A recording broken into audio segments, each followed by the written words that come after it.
¿Qué tal, amigos de YouTube? Muy pero muy buenas para todos, mis amigas, mis amigos, bienvenidos a un nuevo video. El fenómeno PlayStation fue creciendo cada vez más, volviéndose la consola más vendida de la historia hasta ese momento, derrocando una a una todas las competidoras de 32 bits e incluso a la potente Nintendo 64. Como era de esperar, iba a surgir un nuevo rival apostando todo, para ganar el lugar que le habían arrebatado PlayStation y Nintendo 64. Estas consolas se iban a enfrentar a una de 128 bits, una potencia. De la mano de Sega, en noviembre de 1998, 4 años después que lanzara la Saturn, se presenta en Japón la Dreamcast.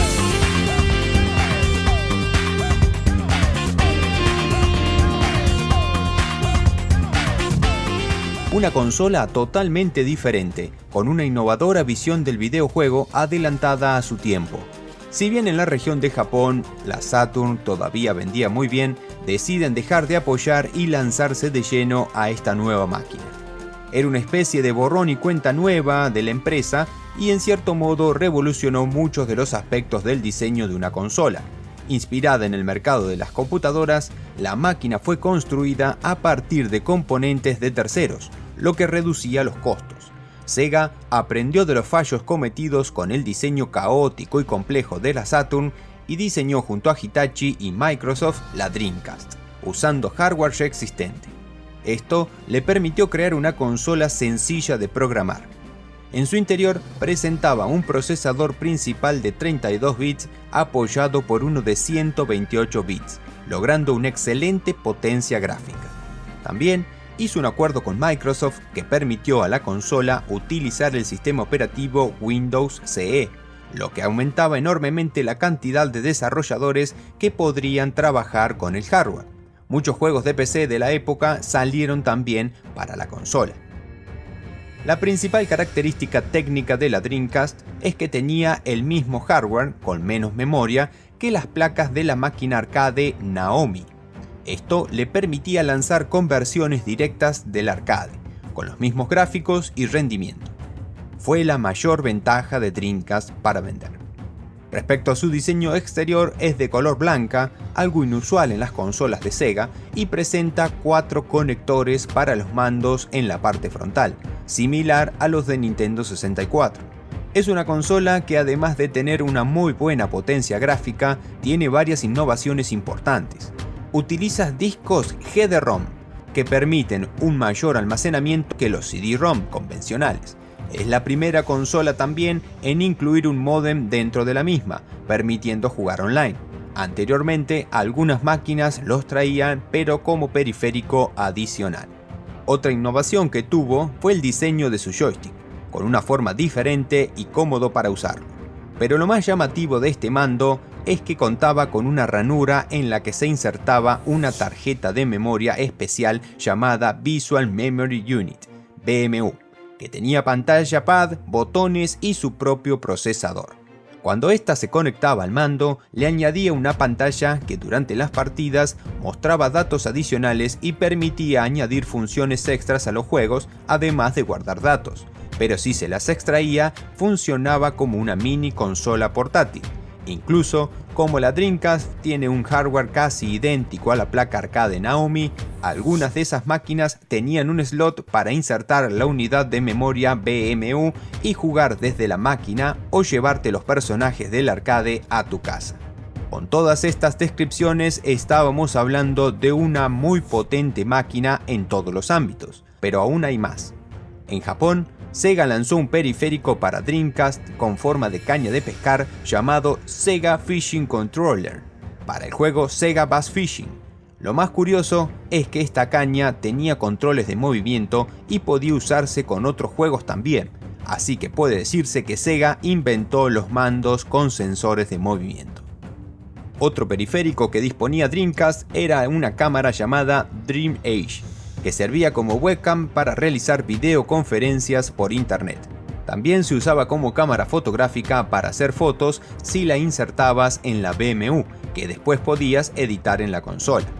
Al parecer, el sueño que tenía Sega lo había conseguido, sacando la mejor consola que la empresa hubiera podido construir. muy potente en gráficos, fácil de programar, con muchas innovaciones y muy buenos juegos. Por tanto, era hora que el mundo la conociera y lanzó una campaña publicitaria muy poderosa, tan poderosa como la consola misma, y el resultado parece muy prometedor. Comienza a vender muy bien, pero a los pocos meses la situación cambia y el panorama se vuelve oscuro.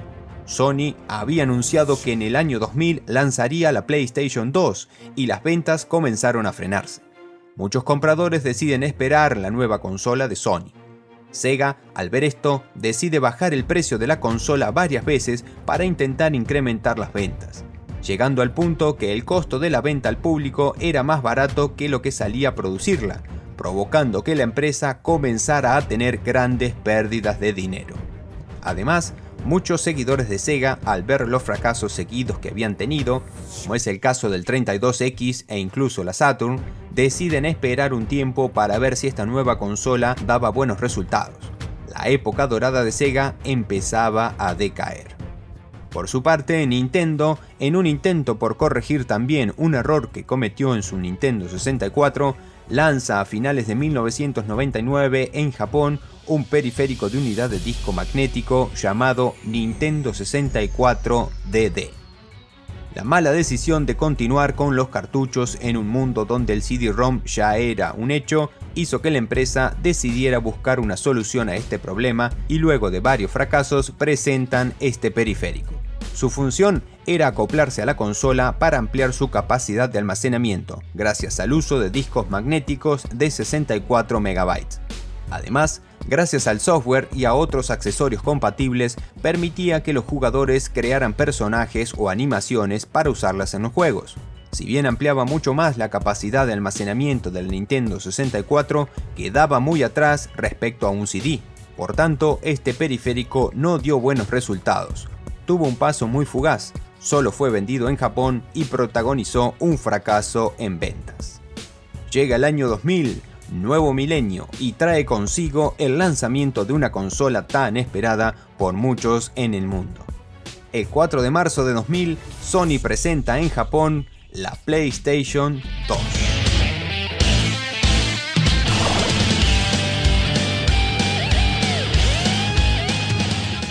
También conocida como PS2 FAT. Sony había iniciado hacía meses atrás una campaña publicitaria muy poderosa y convincente, generando mucha expectativa para el público. Tanto así que el día de su estreno, en Japón había largas filas de gente en los locales comerciales esperando tener una consola.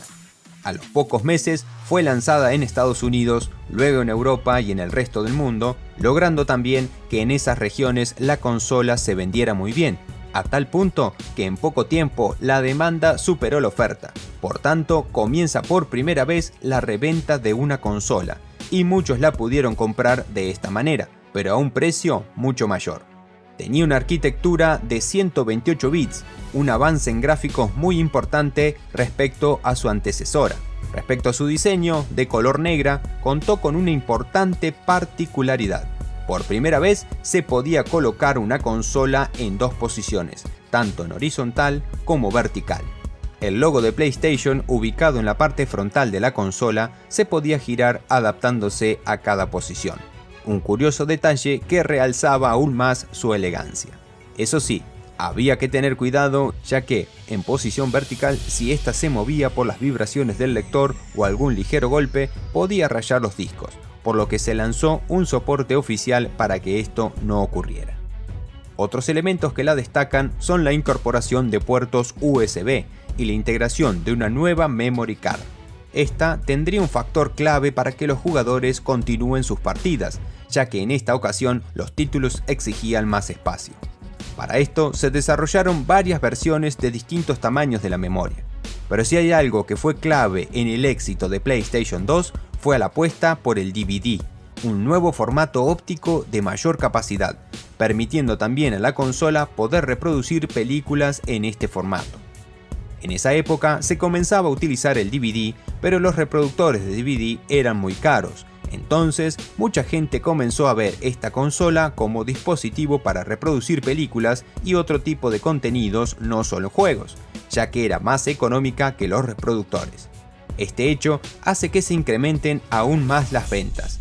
Pero no solo reproduce DVD, la nueva consola de Sony podía reproducir CD, permitiendo ser retrocompatible con el modelo anterior, medida que favorecía al traslado del público de una a otra. Por tanto, desde su lanzamiento ya contaba con todo el catálogo de PlayStation. Más allá de este gran acierto de Sony en su momento, la PlayStation 2 cambió la visión de los jugadores, ya que otorgaba una experiencia visual no conocida hasta ese momento. Esto era gracias a la Emotion Engine, un motor gráfico que cambió las reglas del juego y la forma de desarrollar títulos. La llegada de esta tecnología y el apoyo de las mejores compañías desarrolladoras abrió un abanico de posibilidades. Estas empresas contaban con otros recursos para poder dar rienda suelta a sus ideas y conocimientos. El resultado fue totalmente positivo, ya que el catálogo de PlayStation 2 superó ampliamente la cantidad y variedad de juegos respecto a su versión anterior, convirtiéndose en la consola con mayor cantidad de juegos desarrollados de la historia. Como mando, se apostó por el nuevo DualShock 2, una evolución del exitoso DualShock original de PlayStation, el primer mando en incluir dos palancas analógicas y vibración de serie, algo de lo que ya se había adelantado Nintendo 64 con su Rumble Pack, que no dejaba de ser un accesorio, esta vez en negro como la propia consola, con un menor peso y con casi todos sus botones analógicos, permitiendo detectar la diferencia de presión aplicada hasta en 8 rangos. Con todos estos detalles y bondades, la PS2 fue ganando cada vez más terreno frente a sus competidoras y batiendo todos los récords.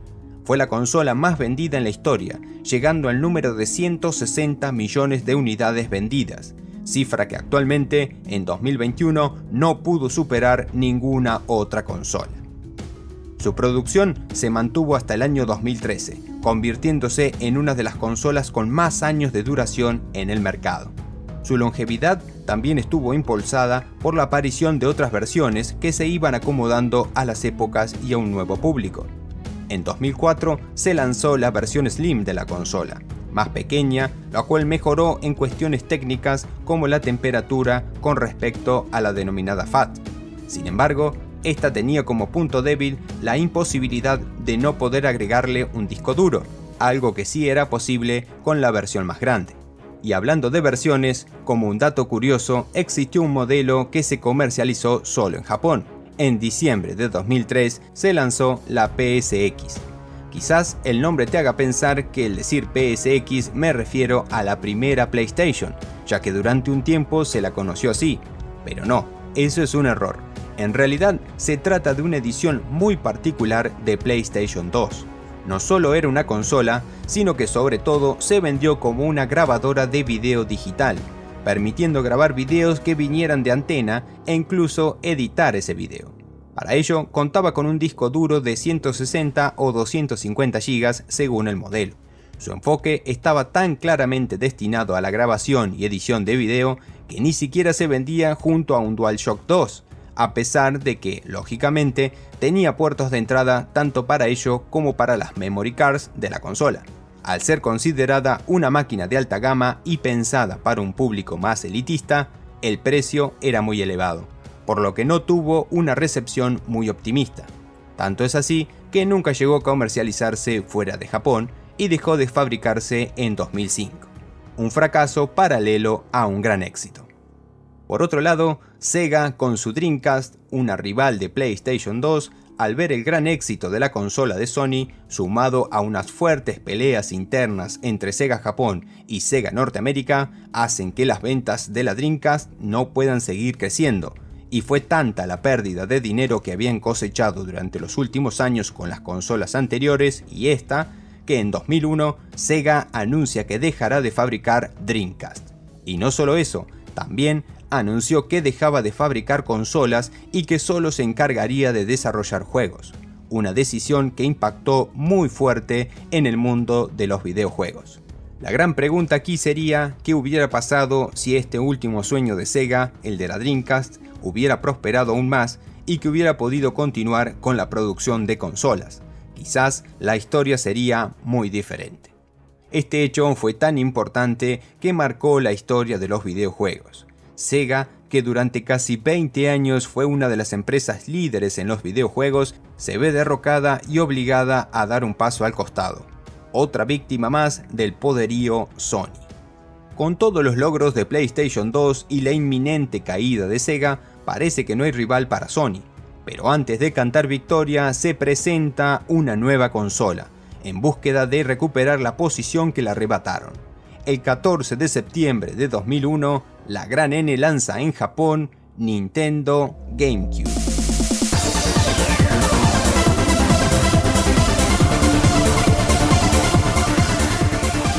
En un intento por ganarle terreno a la PlayStation 2 de Sony, Nintendo presenta GameCube.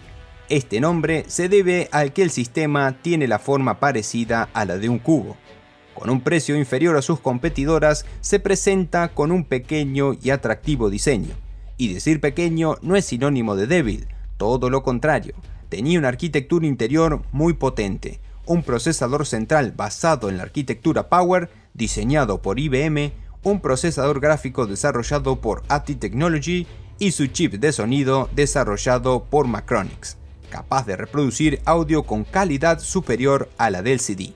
Un cambio importante que realiza la empresa en esta consola es dejar de lado el soporte de cartucho como medio de distribución de sus juegos, un gran error cometido con su antecesora, y optar por unidades ópticas, creando el formato Nintendo Optical Disc, que no es nada más ni nada menos que un mini DVD con una capacidad de almacenamiento de 1,5 GB de información. En comparación con los cartuchos era muy superior, pero sus rivales utilizaban DVD estándar, que podrían almacenar hasta 4,7 GB, y aquí la GameCube quedaba muy atrás. Además, este formato propio de mini DVD no permitía la reproducción de películas, algo que supo aprovechar muy bien PlayStation 2.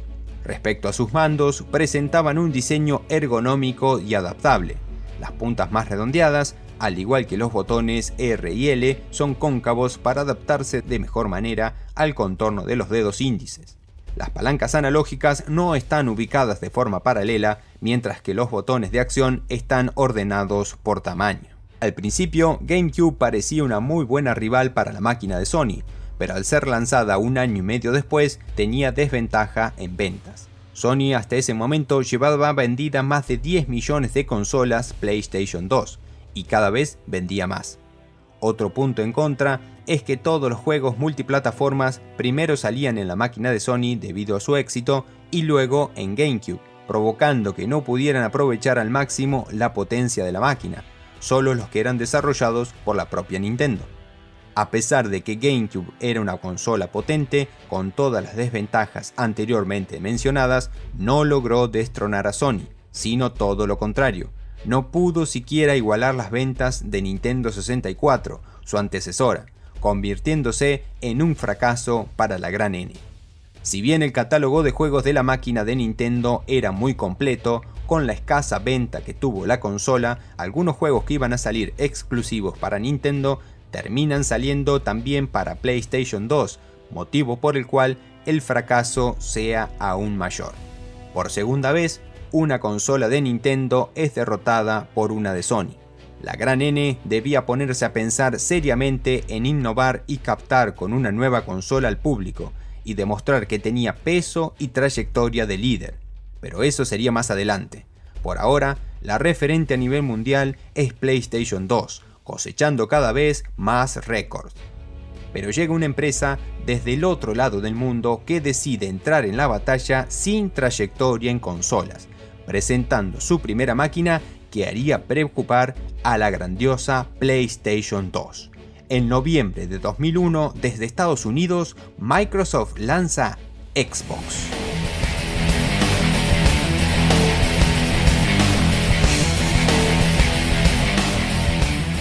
Esta empresa, creada por Bill Gates, potencia en el mercado informático, desarrolladora de sistemas operativos como el DOS y posteriormente Windows, también desarrollaba juegos exitosos para las computadoras, y era una de las principales fuentes de ingresos que tenía.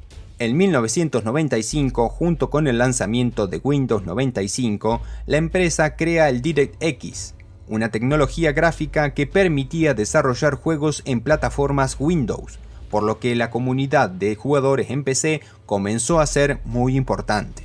Decidió incursionar por primera vez en el mercado de consolas en 1998, colaborando con Sega en la adaptación del sistema operativo Windows CE para la consola Dreamcast, pero no cosechó demasiado éxito, por lo que siguió apostando al desarrollo de juegos para las computadoras.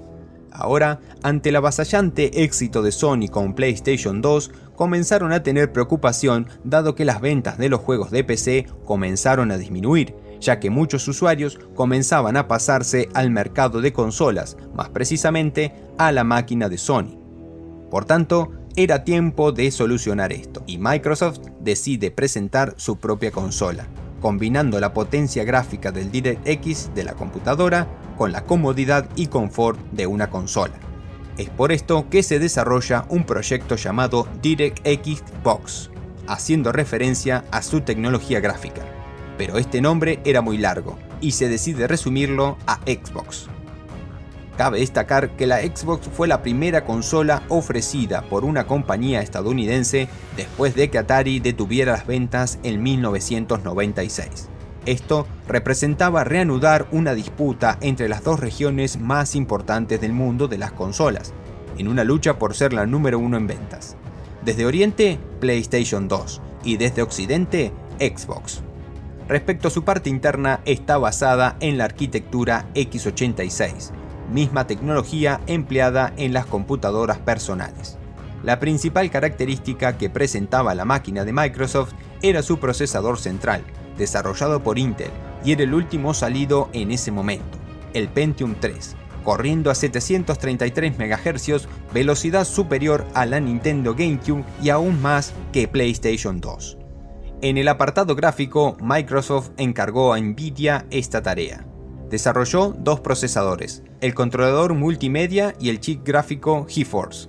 Soporta resolución HD, High Definition, pero solo en consolas donde la región sea NTSC.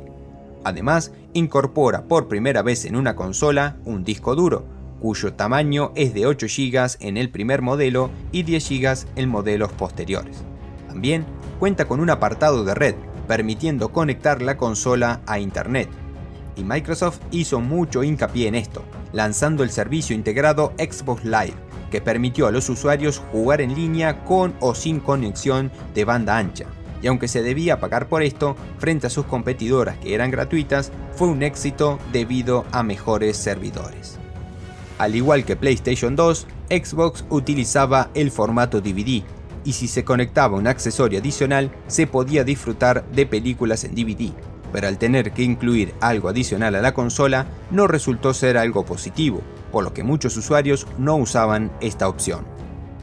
Respecto a su diseño exterior, es de color negra e incorpora 4 entradas S-USB, una modificación de los USB convencionales, además del botón de encendido y otro de reinicio, todo en la parte frontal. Presenta un mando de diseño similar al de GameCube, con las puntas redondeadas, 2 palancas analógicas que no están ubicadas en forma paralela, 2 disparadores analógicos, un botón atrás, un botón de inicio, 2 ranuras para accesorios y 6 botones de acción analógica de 8 bits. Con todas estas bondades hacía que la consola fuera una potencia, pero a pesar de esto tuvo que enfrentarse a un problema grande. PlayStation 2 ya estaba consolidada como líder desde hacía más de un año y medio, y esto impedía que nuevas consolas pudieran ganar mayor terreno, al menos por ahora. Otro tema que tuvo un impacto negativo en la presentación de la consola de Microsoft fue el limitado catálogo de juegos exclusivos. La gran mayoría provenía de PlayStation 2, por tanto no podían aprovechar al máximo la potencia de la máquina. El total de juegos que presenta Xbox es de casi 1000, un número muy inferior al de PlayStation 2. Si bien las ventas de Xbox en general fueron muy buenas, excepto en la región de Japón que vendió muy poco debido a que en esa región se rehusaba a aceptar una consola de Occidente que apostaba por las consolas japonesas, siempre estuvo muy lejos de intentar alcanzar el número de la máquina de Sony, quien tuvo un dominio absoluto en todo el mundo. Pero con la llegada de Xbox al mercado de las consolas marcó el inicio de un legado por parte de Microsoft. Este era solo el comienzo de un camino que traería nuevas sorpresas. Microsoft había llegado para quedarse, a tal punto que en su primer y segundo año de aniversario, a modo de celebración, estrena 2 versiones de Xbox con diseño exclusivo, además de presentar más tarde algunas ediciones especiales y promocionales lanzadas en diferentes regiones. El total de estas ediciones especiales es de 26. Mientras continuaba la lucha entre estas dos grandes, llega el momento que aparece una nueva empresa que intentará dar un cambio total a la visión del juego y unir el entretenimiento y el ejercicio físico en una sola consola, algo totalmente novedoso. En agosto de 2004 se lanza en Estados Unidos Javix Sport.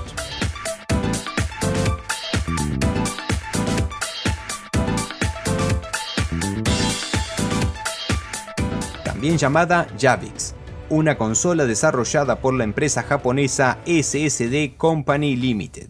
Dicha empresa se dedicaba a la creación de juegos de televisión y equipos orientados al ejercicio y fitness, y es en este año que decide incursionar en el mundo de las consolas y presentar un sistema basado en el estado físico que emplea el uso de controles de movimiento en un intento por sacar a los jugadores del sedentarismo que presentaban al estar horas sentados frente a un televisor. Bajo el eslogan "Bienvenidos a una nueva realidad", Javix intentaba volver muy real el juego, a tal punto que los jugadores tuvieran que hacer los movimientos tal y como se harían en la realidad.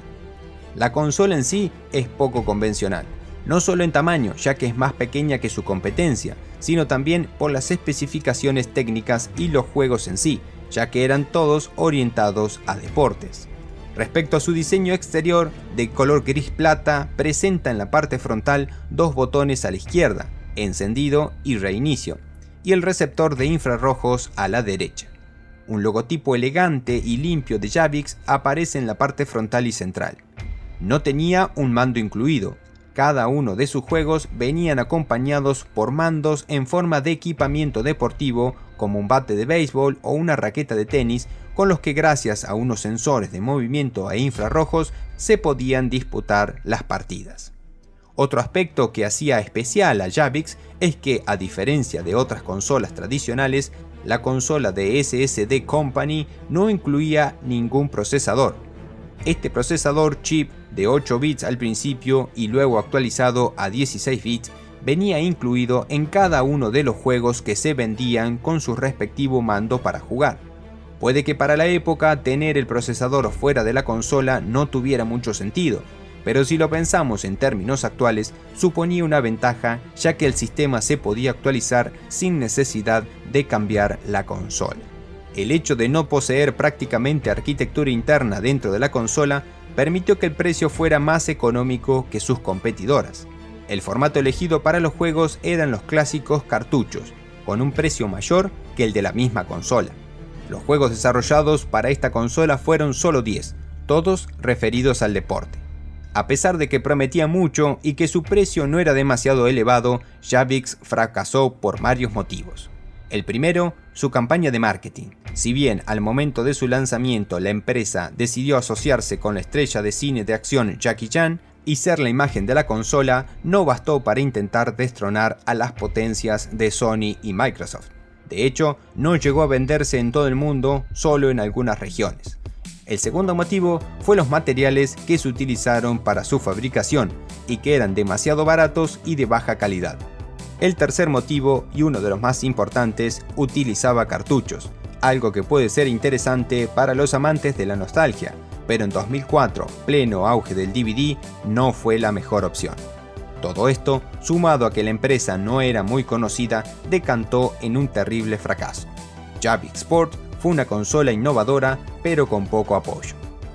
Creo que está claro quién fue la ganadora de esta generación, pero repasemos los números finales y el podio de esta generación. En el puesto número 3 tenemos a Nintendo GameCube con 21.740.000 unidades vendidas. En el puesto número 2, Microsoft Xbox, 24.640.000 unidades. Y en primer lugar, Sony PlayStation 2, 160 millones de unidades vendidas. quedando demostrado una vez más que la ganadora de esta generación es Sony.